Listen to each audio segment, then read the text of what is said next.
You have her ID?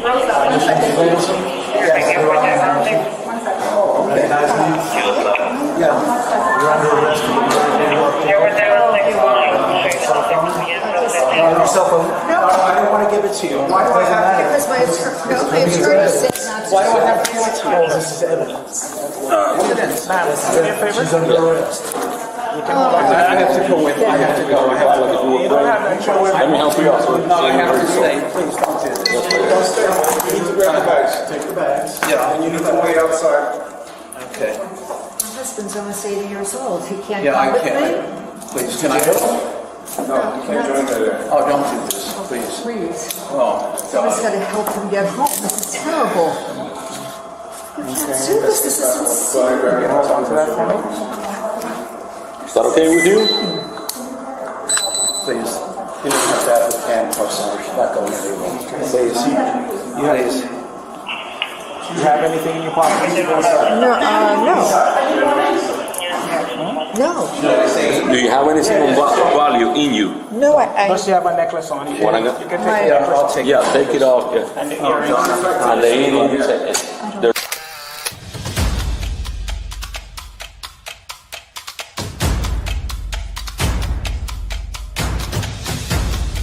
You are listening to the Roberta Glass True Crime Report, putting the true back in true crime.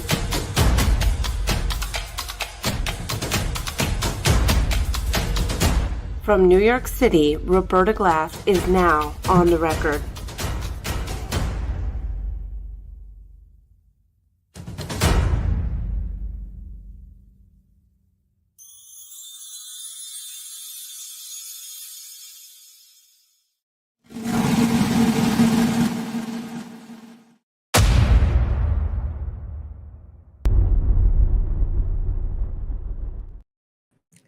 Okay, thank you for your patience. Everyone, nice to see Georgina, Susan Hicks, Claudia, Bossy Texas Chick, how are you? Murder by Maestro, thank you for moderating. I do know that there's some there's some madness going on while I was editing this. I just caught wind of it. I'll talk about it when I can. Just when I thought I was out, they pull me back in into the Boston case. Yeah. I'm really sorry. I was editing, and as you know, I do everything on here besides moderating, and thank you, moderators. Myself, I'm not a very super fast editor, and it just took me longer than I thought to finish the editing for today's episode live stream, unless you want to hear Charlie and Donna talk about listening to their jail calls, which are quite amazing, how circular they all are and how they constantly go back to Wendi Adelson is the problem. If Wendi hadn't driven by the crime scene, what they're saying is, if Wendi hadn't driven by the crime scene, none of us would have gotten busted. She tipped everyone off. She ruined it. She wrote about this book. Tallahassee wouldn't hate us if Wendi Adelson hadn't written her autobiographical book, which she says isn't autobiographical at all. Halawasi Springs, something like that. Halawasi Springs is Tallahassee. It's just a little stop on the way to civilization. And we'd all be okay if it weren't for Wendi. And at one point, Charlie says the same evidence against me is the same evidence against Wendi. Good point. I mean, I can't disagree with them in that they're all complicit.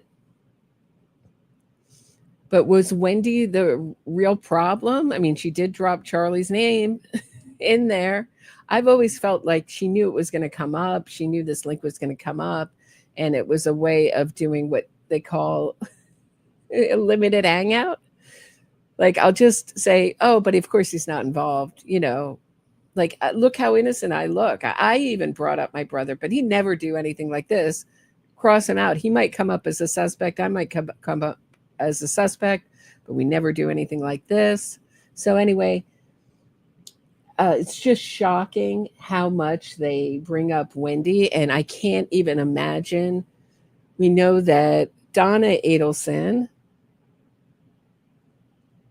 said to Wendi, now you're not guilty. Wait, let me just get that quote exactly right she said to her, your brother protected you for years. Like, basically, I mean, read into that. Your brother protected you for years. Let me see if I can pull this in for you guys so you can look at it.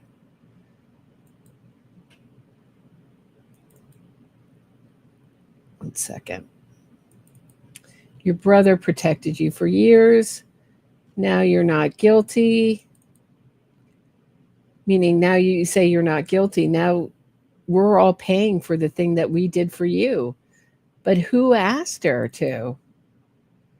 Your brother protected you for years. Now you're not guilty. Your lawyer took good care of you. I think they're all stewing about Wendi Adelson ruining it.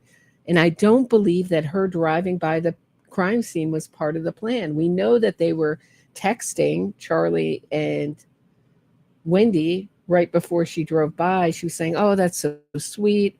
And she deleted it. We don't know whatever picture was sent was so sweet, or whatever he said was so sweet. We don't know. Like, I'd do anything for you, even kill your soon-to-be ex-husband for you. But they all had their own agendas. Donna desperately needed to control and not be what she felt like was dominated. She needed to take control of the situation and dominate and get her way to this man who was causing them major problems. She just could not live her life not getting her way with every single thing. Her money had always bought her way, her status, and now she can't get her way. Here's a guy who won't be pushed around so much. And he's equally fighting for what he feels is his right to raise his children the way he wants. They see him as a zealot with his Orthodox Judaism. And so anytime you call someone a zealot, that's a real danger. So they saw Dan Markel as a real danger to their family. And the only way that she could see in moving through it was to do dirty tricks, baptize get the kids Catholic, turn them Catholic, dress up the kids in Nazi outfits. I mean, she apparently had never heard the expression, you get more bees with honey, right? Right? But it was just to go to war and make it as unpleasant and get him. I mean, there was a real just hatred to get him. And when they couldn't, they reached their limit when nothing worked and Wendi was going to be exposed. Her law license may have been on the line. They all decided to murder him. So let's get into today. I was just listening to these jailhouse calls. And these are some of the less listened to ones, but every part of it goes back to Wendi. And I just did a little bit of them. I mean, so it's other subject. The jury was so bad. They didn't consider reasonable doubt. Back to Wendi, back to her book. Why did she drive by the crime scene? And they realized that they're being taped. So they're like, yeah, it was just a coincidence. It had nothing to do, but it sure looked bad. Sure looked bad when Wendi drove back by the crime scene. Sure looked bad. So let's get into it.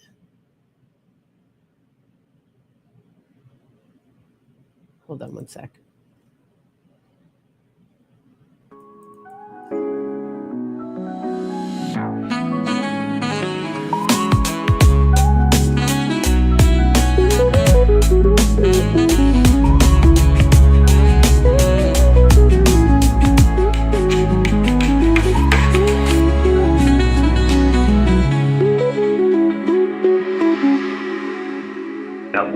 book.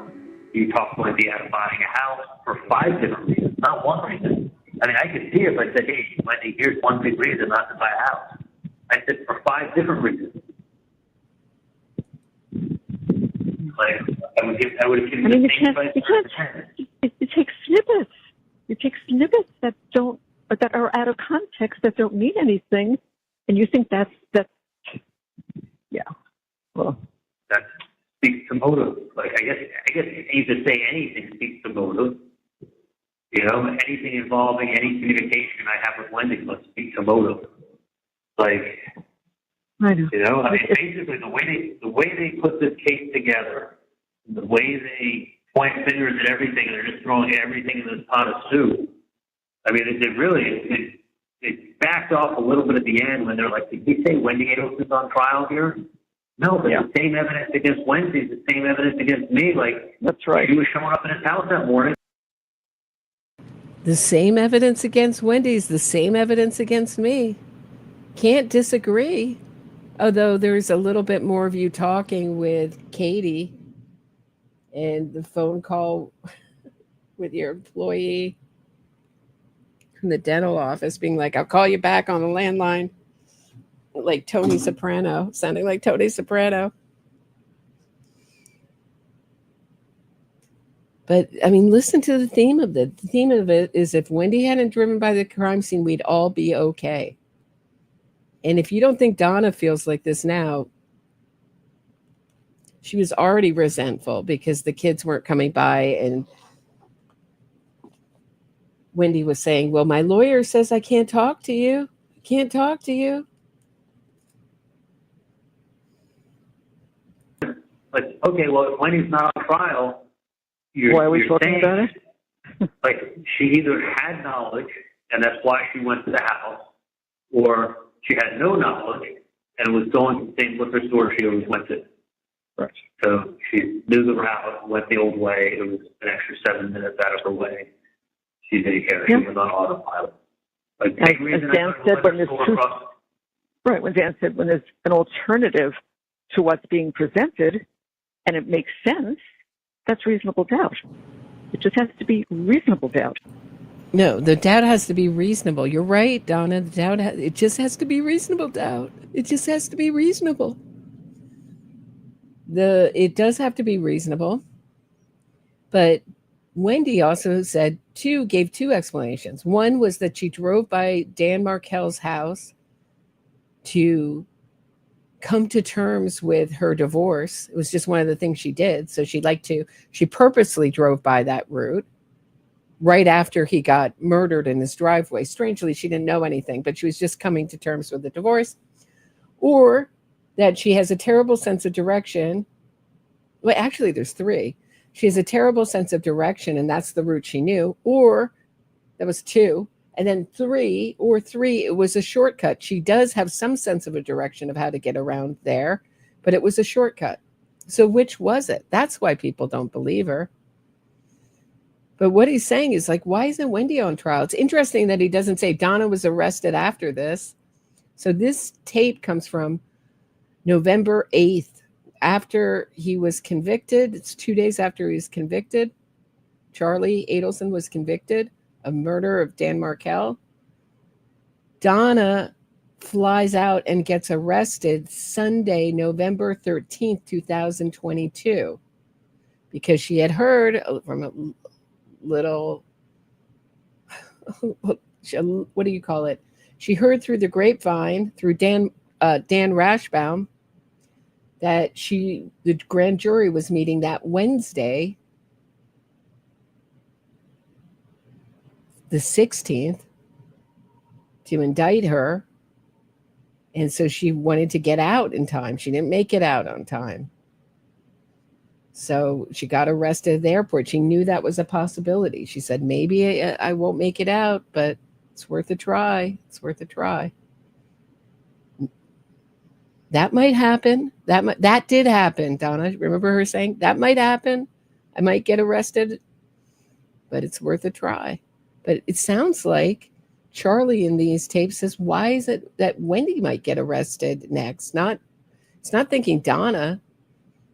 Although he probably had heard that she was going to make it out. There's one time in these phone calls where she says, I have to do some things that are, this is me paraphrasing, but on a time schedule. So I assume that means getting ready. He knew from Dan Rashbaum, his lawyer, Charlie Adelson's lawyer, who became Donna Adelson's lawyer and effectively delayed the trial a year and a half, whatever it's been, from conflicts of interest. He said he had an okay from Charlie, but then Charlie decided not to waive his right to let Donna. I wonder what their relationship is like now, Charlie and Donna.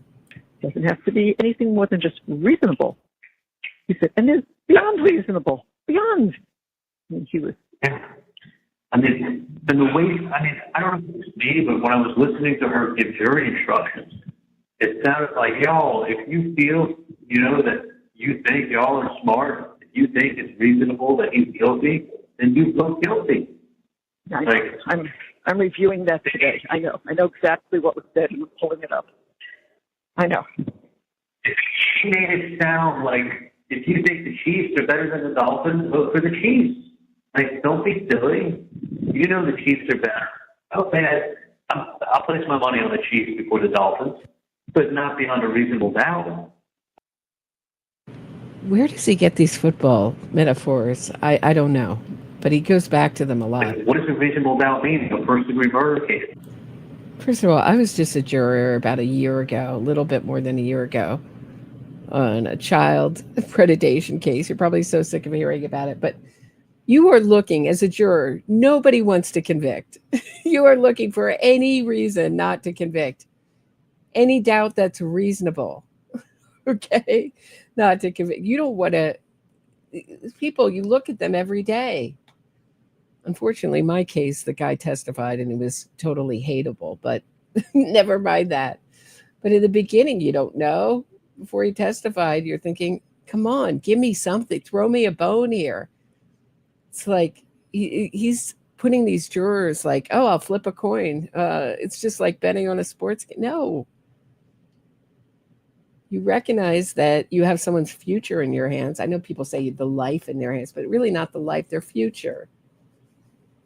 It could get very unpleasant from your decision. You're very aware of that. They took someone's life in their hands. They played God. That's quite different, what they did. And it seems like they did it in the same way that you'd bet on the Chief or the Dolphin. Like, maybe we'll get away with this. We'll get away with this. And look how long they got away with it. Did the person present something that did happen, actually, that is different than what you think happened? It's not that. All the other coincidences these people didn't want to hear. A coincidence is something that you can't explain. Right. It's just, right. It's just a coincidence. There is no explanation for a coincidence. There is no explanation for the TV repairman, for the TV comments by you that the TV costs about $5, and that's the present that I bought Wendi when she got divorced. That's a fucking coincidence. Very ironic that TV gets brought up 3 times in the one plan. Right. Darn Wendy's TV. It wasn't a good enough alibi. Why did she go with that stupid TV alibi? I think it was Donna's idea, frankly. Very ironic. It's kind of an old, I mean, who gets their TV repaired? And the craziest thing, I was thinking the other night about Wendi making them all watch that TV, that broken TV, to cement it into their minds, meaning her children. This is according to Jeffrey Lacoste, this was their fun night to rent a movie, How to Train a Dragon 2, and they have to watch it on a broken TV. No, we can't watch it on the other TV because everybody's got to remember that this TV was broken. Cemented in everyone's mind that this TV needed to be fixed. I need this as an alibi, and I need everybody to remember that the TV was broken. What a thing to do to your kids on their movie night. Like, if you said to me, what are the chances that the TV's getting fixed on the day that this happens, and that's her alibi, and you pick a TV and talk to me? If you were a betting person, what would you say? Not even 1 in 100. You know, if you said, by having Wendi show up at the crime scene, it means I had to have known about it, and that's why Wendi knew about it. And that's why she was showing up. People don't just randomly show up at their ex's house for no apparent reason to drive by at the same time that they're getting killed. An hour after and check to see if it was done. Yeah. I mean, did she drive that route? Yeah. Was she going to turn on that street? Yeah. Yeah, she did. What brought her to that place and time? Like, Come on, no biggie, guys. It was just the soon-to-be ex-husband, the house where he just got murdered. And then she makes a 3-point turn out of there. Kind of like another case we talk about. Another guilty 3-point turn. She makes a 3-point turn out of there and tries to hightail it out of there. Like she's seen a ghost. But she could, I mean, they're right. They surmised that Wendi couldn't help herself. She couldn't help herself. This was not part of the plan. It's something that I've firmly believed all along. This was not part of the plan to make sure that Wendi drove by to make sure it happened. She was supposed to stay far away with her TV and going out to drinks with friends and getting her bourbon, her bullet bourbon.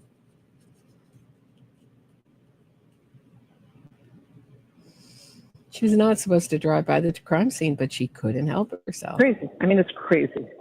It's what you said to me the other day. It's like a movie crazy. Like, wait a minute. These things can happen. These are coincidences. It's just a crazy coincidence, but it. Right. They know they can't say, Wendi, that bitch, ruined it for us. Excuse my language. But they can't say that. But that's what they're saying. Why did she have to drive? We had such a good plan. This is what I hear. We had such a good plan. Yeah, Wendi has her own plan. She thinks she's smarter than everyone else. She thought she was such a good actress, she could sell it. But listen to the different tales she tells. It's either, why'd you drive by that way? Oh, it's just how I come to terms with my divorce. It's a shortcut. I don't have a good sense of direction. Stick to your initial story that you drove by it. It's a bad story to come to terms with your divorce. but what? Makes you slightly a stalker, but at least it says that it's something that you regularly do. That place and time at that time on that day, not an hour before, an hour after. Yeah. Like, it would have had to be, like, not 5 hours later, not 30 minutes before, but an hour later. And it's the last 2 hours. I gotta say, because I didn't let know if you're not following what you should be following, and then when she was giving the instructions, she was like, and then whatever Dan did, she like poo-pooed. It was like, this is not puzzle pieces. This is a mountain, y'all. Yeah. This is a mountain. She was using everything that Wendi had ever written or said, and everything that you had written, and they're tying that all in with my case. Like, what? That was the dumbest analogy to use, puzzle pieces, because in this case, all the puzzle pieces fit together. It's a very circumstantial case. With a lot of different puzzle pieces, which is why circumstantial cases are often called more slam dunk cases. But why Dan Rashbaum used that the puzzle pieces don't fit analogy, because they do fit. Why don't you try why don't you just hammer home reasonable doubt, Bowden defense, bad investigation, something. It wasn't a bad investigation, but something. These people are liars. You can't trust their story. Something. This fucking book not anything to do with me and my trial. Nothing. But when you tell people like what she wrote, and when you read the 2 lines out of a book, it sounds like she was making it, like she was hating on Tallahassee. And but when you just got up here and told you how much she liked the place. Little place on the way to a place, this was just a little stop on it. The wording couldn't have been worse. It said in the book, a little stop on the way to civilization. just like what you said. You say things, you don't analyze, I'm going to write this, I'm going to say this, I wonder how that will, no, you don't do that. Well, she probably wrote it in 2008, and now they can sit there and say, look, she was what a good author does. She was foreshadowing. Foreshadowing. I mean, this wasn't, when he said this was an imaginary character, I mean, look at Donna with all her props, with her hair. She's all slim. But, now she looks like a hardened criminal. She really does. The glasses are not as fancy. She's got new jail glasses. She's put on weight. It was really bad when her hair was growing out and it just turned yellow. I don't know why she didn't cut it sooner, but looks great now. She doesn't look bad with a little weight on her, I don't think, but every part of her looks harder and less fragile, tougher. Imaginary character whose husband's a professor in North Florida State with 2 kids. The town that sounds just like Tallahassee, the Panhandle, on the way to stop along the way to civilization. Goes the proof. Like, she's even writing it for you guys. Like, holy shit. Everything Dan did, everything that we had answers for, everything that we could explain. You can't explain coincidences. I mean, I wish you used another object that it was just said they asked for $5,000. Why you said the TV is $5,000? Right. Why did, and he's talking about, it's Donna who said the TV is about $5. He's really blaming Donna. Why did you say the TV was about $5? But you got me convicted. He's also needling Donna as she's spending, I think he spent something like 35 hours on the phone with her after he got convicted. I mean, they just talk around and around in circles. I just did the conversations of the 8th together. And not even all of them, because they always go back to the same points. It always goes back to Wendi. Why did Wendi drive by the crime scene? Why did she write that book? Because it sealed the deal. Without her driving by the crime, why isn't Wendi on trial here? That's what they're saying. Just being careful, whatever, has nothing to do with TVs. It must be something with TV repairman, TV Joe, TV code. Obviously, it keeps coming up. Don't tell us we're stupid. Like, it became like that with the coincidences. The coincidences were, it was like meant to insult. Like, why he just happened to show up at the house an hour later, drive up. Wait a minute.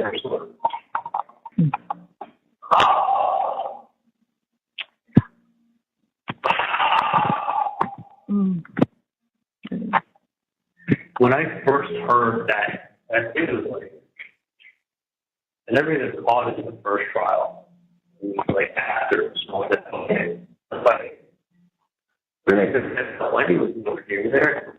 Like, why would she go there? That doesn't make any sense. That doesn't make any sense. Makes it look guilty. And then I found out that she really was in that home. Like, she's over here there. That's crazy. The guy doesn't know what he's talking about. And then someone told me, no, she really was. Okay. And I was like, when I heard that, they're like, you were like, they think she's involved because she was there. Yeah. I couldn't believe when I heard that Wendi drove by the crime scene. Now they're going to think she's involved. We worked so hard to keep her away from the crime scene. We all had a plan. And later on, he says, see how I didn't call you here. I didn't call you there. I didn't do this. I didn't do that. But Wendi drove by the effing crime scene. Why didn't you just tell the police, hi, my family did this? She dropped my name in real quick. And now Wendi's living the life and we're all in prison or in jail. Sorry, Donna's in jail and soon to be going to prison in my view. I'll be very shocked. I can always be surprised by a verdict. Don't know which way a jury's can go. It's not a done deal. But I can't see a jury liking her, but you never know. I don't like to predict a jury. She may walk free. Maybe they may say it's an iffy case, like I've been saying. Juries have gotten very defendant friendly. After years and years of wrongful conviction media and innocence fraud campaigns, they have been led to believe something really improbable could happen, and that when there's all the evidence points to one person, it may just be some random, maybe actually someone who will never ever get indicted for it, or someone who's dead, or a serial killer. What else do they like to blame? Grieving parent, grieving step parent, who will never be indicted because there's no evidence. And the person or the people with all the evidence pointing to them, they were just so wrong. The investigators, the jury, every appeals court that looked at it was just wrong. That's what we've raised a whole couple generations on, nothing but that true crime media. And I'm like, no, why would she be there? That's because then they said to her, you saw that. Why didn't you call the preschool to see how the children were? Why didn't you see how Danny was? Well, why would she think there's a problem? She thought it was a tree down. They just closed off a whole bunch of the street. She really didn't think there was anything. If she thought that her children were in danger, she would have called the preschool, you know? Right, but even when a tree goes down in front of your house, you go, oh, your old house, you go, oh, like, you know, you go, oh, something might have happened. Or your ex-husband, soon-to-be ex-husband, lives in your kids. You actually should be a little worried about a tree. Are my kids in there? Did they get off? Is everybody okay? But it didn't look like a tree went down. It looked like someone was hurt. We can go over that again. The rescue was gone. The paramedics were gone. The road was blocked and it had yellow tape. Well, Yeah, that was it. Well, that would make perfect sense. But Jesus Christ, I mean, it's not like she showed up 6 hours later. It's not like she showed up an hour before, an hour after she shows up. Because, as Kappelman said, she couldn't help herself. Yeah, she couldn't. You know when they say the most obvious answer, the simplest answer, is the real answer? It's not. I mean, what's the most obvious answer for when? That's actually Occam's razor, is when you have two equally good theories, you pick the simplest one. I know Georgia Kappelman kind of bastardized it in closing. But when you have two equally good theories, I don't think we had two equally good theories. I don't think Charlie Adelson's defense was an equally good theory, but okay. Okay. The leaving her. But listen to how much it always goes back to Wendi couldn't help herself. She couldn't help herself. Why couldn't Wendi help herself? Her alibi, and they're showing up there. What's the only answer you can have? And as soon as she leaves her house, she goes and shows up on the street. It's just so stupid. It's ridiculous. It's so stupid. But here's the thing. What's the most obvious answer? I just wanted to see if it was done. She couldn't help herself. Couldn't help herself. Don't be fooled. There it was. Donna told you what's the most obvious answer. She wanted to see if it was done. Correct, Donna. See, if you've actually lived on planet Earth and aren't living on planet Mars, you come to that conclusion. What do you think she's doing showing up there at hour day? I mean, every time you tell someone it's a coincidence, what you're really doing is telling them not to. So I think they're picking up something from Karen Reed's trial. They all get ideas from each other, these defense attorneys. And this is something that Karen Reed asked for. So I think that they're going to try to show that there's some kind of something wrong with the raw data, or there's some kind of anomaly. That's what they're looking for. They're looking for some kind of, so how innocence fraud is done in a defense is you look for some kind of small kind of anomaly, and you point away from the really big evidence against your client and turn the jury's attention to something small. That's what I think they're doing. So I think it's been inspired by Karen Reed. That's my thought. I mean, they couldn't miss it. They couldn't miss that case. Don't believe this. Don't believe what looks to be true. It's just a coincidence. Like, when facts line up, sometimes the facts line up because it's what happened. Right. Other times the facts line up because it's a coincidence. Yeah. Like, a lot of times facts line up because I love this. I love this. Like, come on, tell me another one. We weren't all born yesterday. Sometimes facts line up in coincidences, in a pattern that all is of one story. Donna was desperately trying to get Wendi what she wanted in her divorce. Dan Markel was causing problems for the Adelson family. They all hated him. And Wendi and Dan were going to war in this custody battle and this divorce. She wanted the money. She wanted to keep her law license. He was threatening her law license.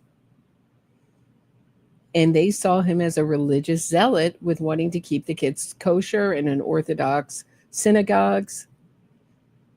I mean, a zealot, it's akin to having, calling someone a Scientologist or a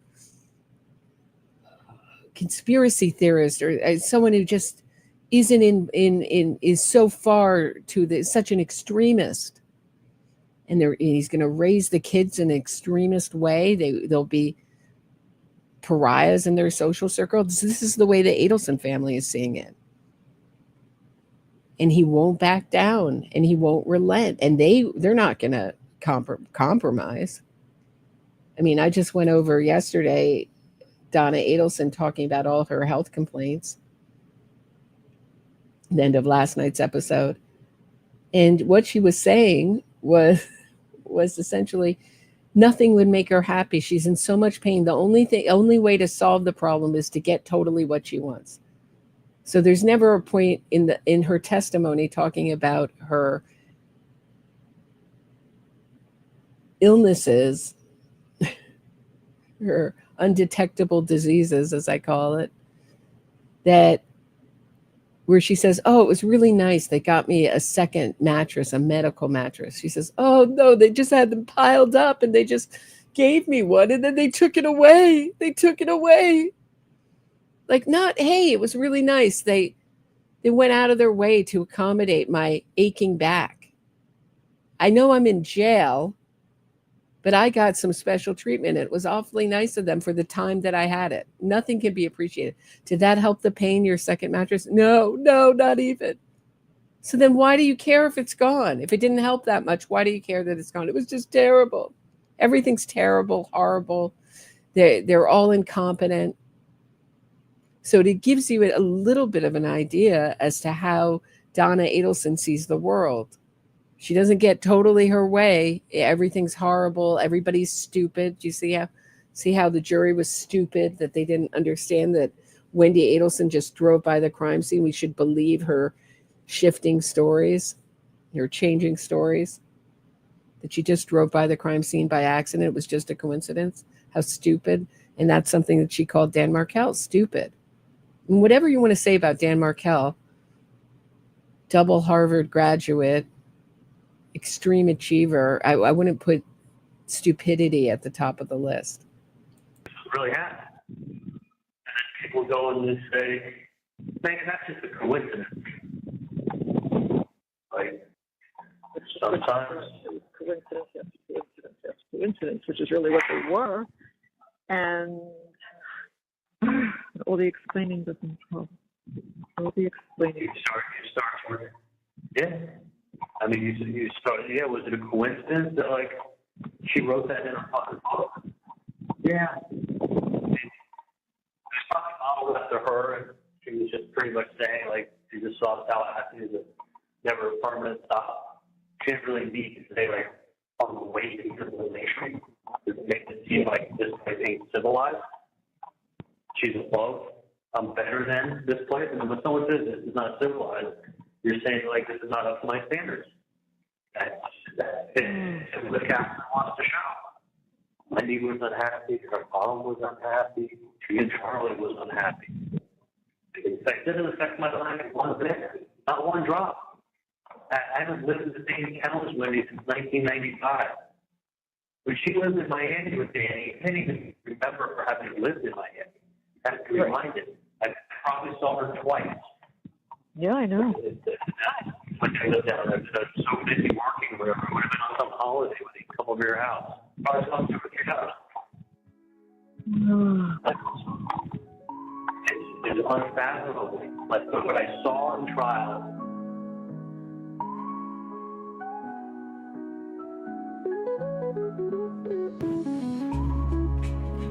So they go into hating on the jury a little bit and how juror number, 15, made sure that he got convicted. They go on how bad the jury was for a while, but then it goes back to Wendi again. Don't worry, always back to Wendi.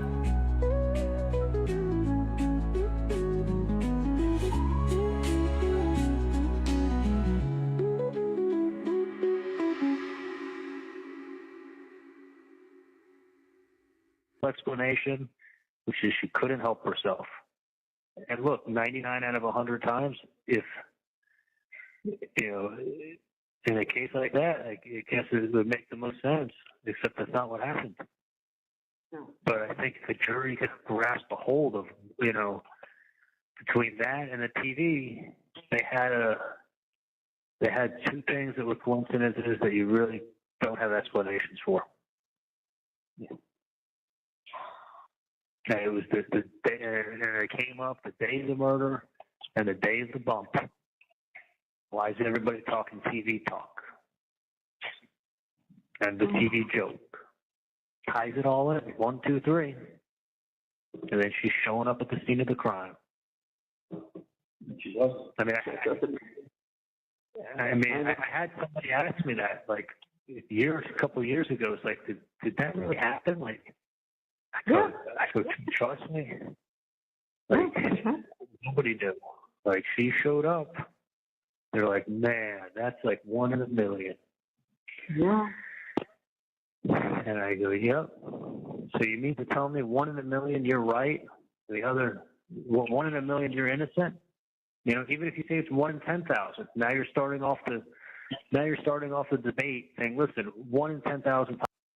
I mean, people say that they were like the perfect family, and they held themselves out to be the perfect family. Now, one of them's in jail, and one of them is one of them's in prison, one of them is in jail, probably going to prison. Harvey is falling apart, has a hard time living alone, and is bereft about his son, his heir, is in prison. And the one that moved away from the family, Robert, is the only one who's doing well. The one who said, I'm out of here. Nobody here is interested in how Danny was murdered. Nobody's interested. Well, of course they're not interested, because they all know how he was murdered, because they did it. They look at the killer every morning in the mirror. In this murder by hire story.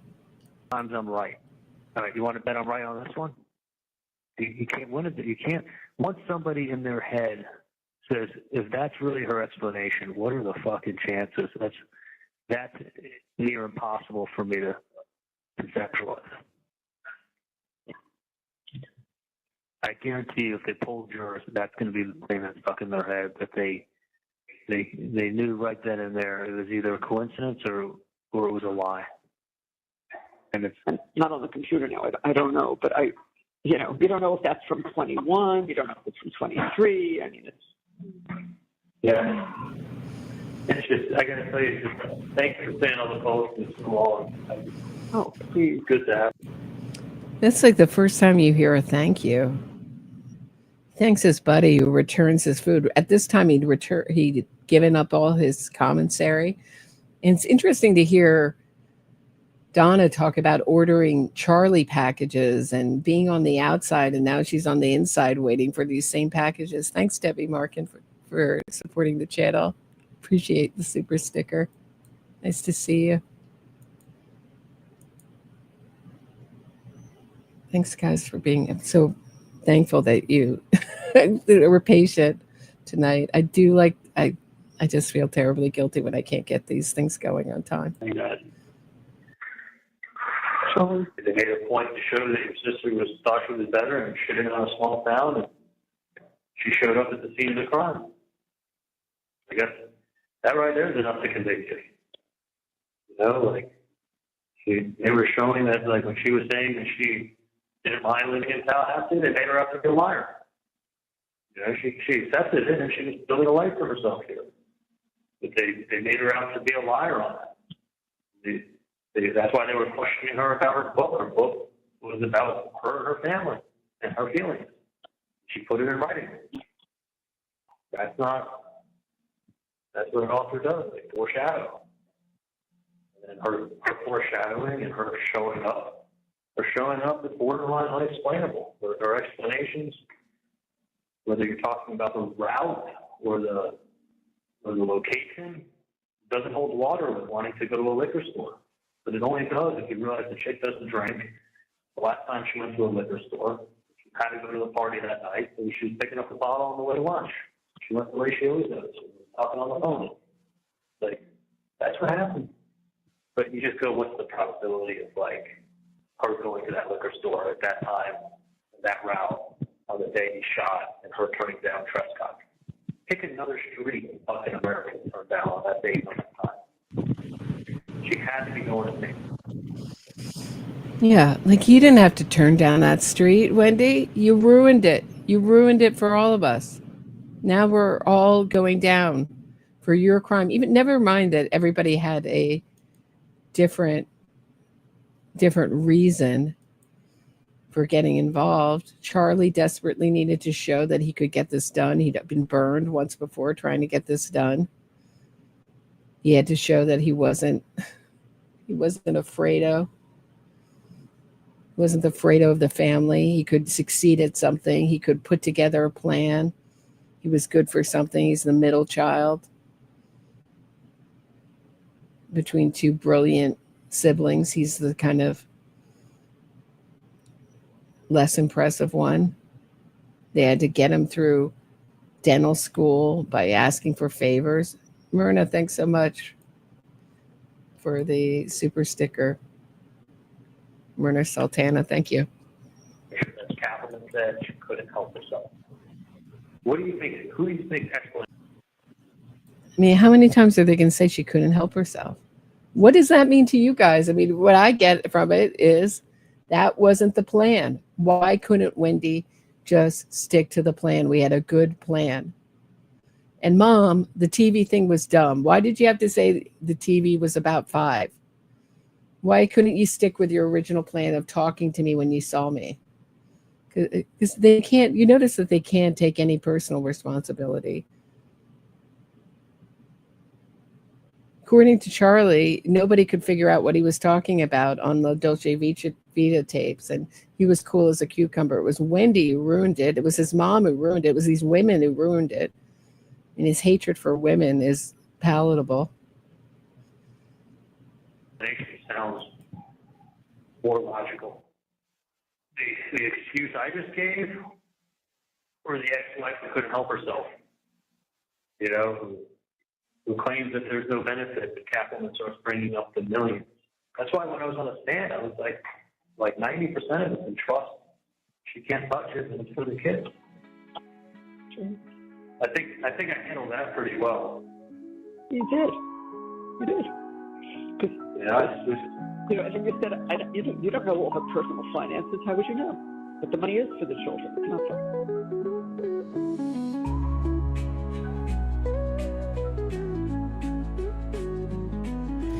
for. Okay, that is it. That's the best of. That's the Blame Wendi compilation.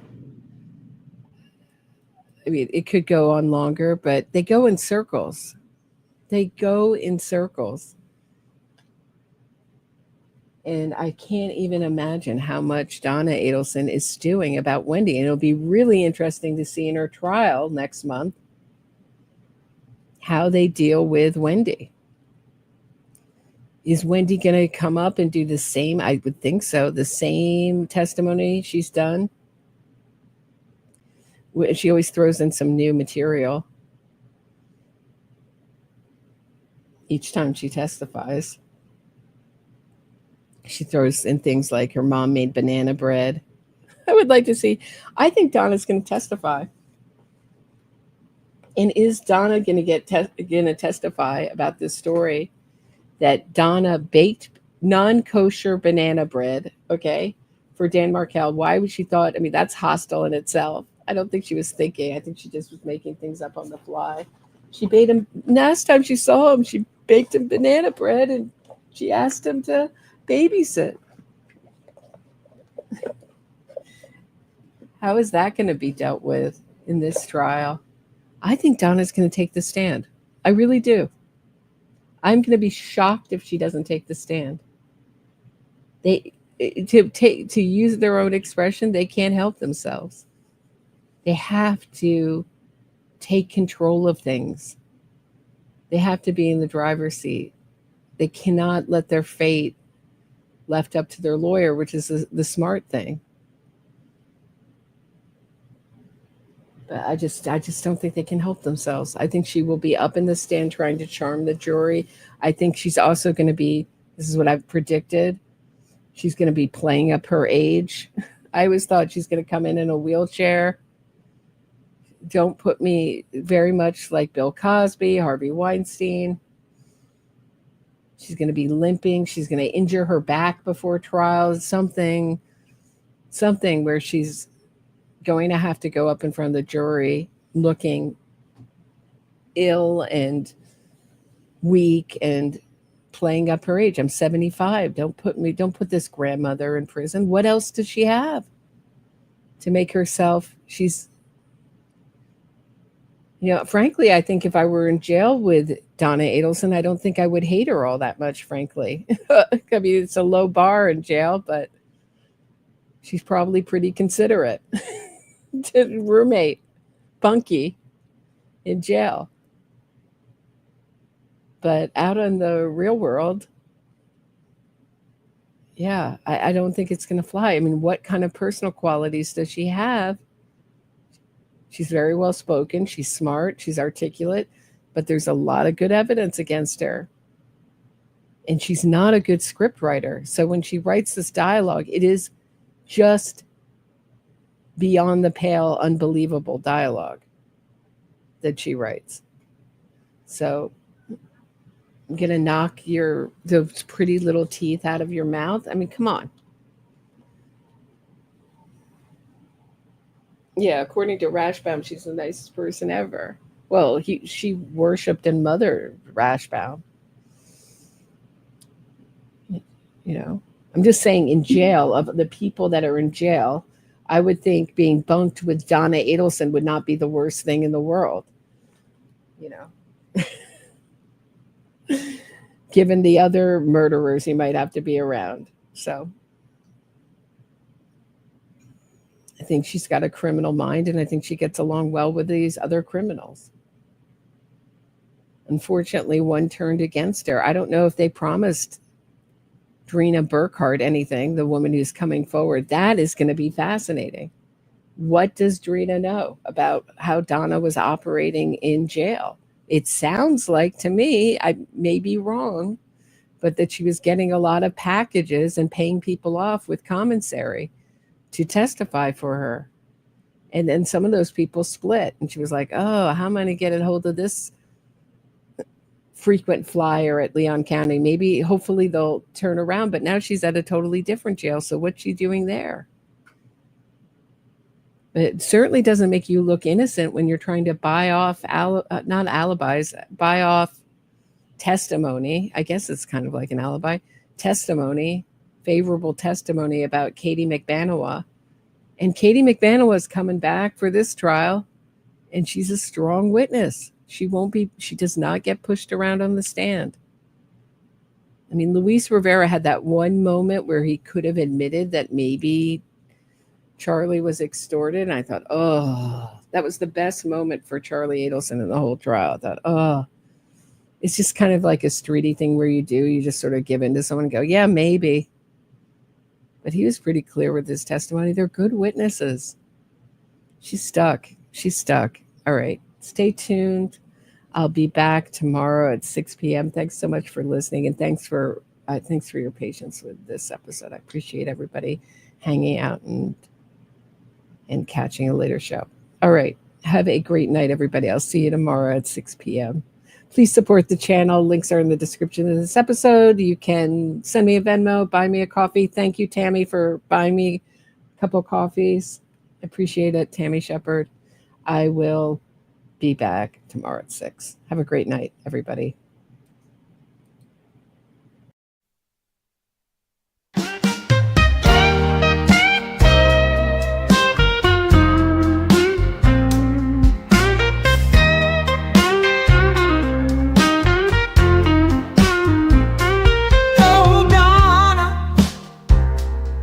What a stitch you're in. You plotted a murder 'cause you wanted to raise your daughter's kid. Tallahassee is just a stop on the way to civilization. Miami is where all the fancy people are. The TV is a Power 5. You can't get away from that. Two-toe, tay-toe, hoo-ho, you know the guy you pay, and you can't get away from that. Oh, Donna, what a stitch you're in. You thought jail was just for the little people, but now you're so blankets with the locked-up crew. You're a grandmother-in-law down, and your one-way ride to freedom you blew.